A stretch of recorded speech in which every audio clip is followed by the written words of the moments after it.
اليوم بمناسبة عيد اليوم العالمي للمرأة 8 من آذار كمؤتمر ستار في ناحية تلتمر قمنا بهذه الفعالية، وهي ضفائر من الجدائل واختلاط الألوان الثلاثة الأحمر والأصفر والأخضر لاختلاط دم الشهداء ورمز الشمس الأصفر والسلام مع بعضها البعض، لأن هاي الألوان تعطي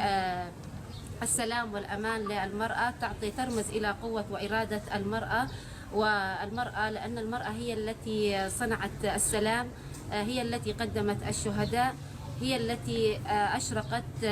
بفكر وفلسفة القائد عبد الله أوجلان. بمناسبة هذا اليوم العالمي للمرأة قمنا بهاي الفعالية. مسانا حالنا جبو 8 آذار ایروپی کزیا حوالا خوچه دکم افجی نشانه کزی جنا آزاد گو دجمن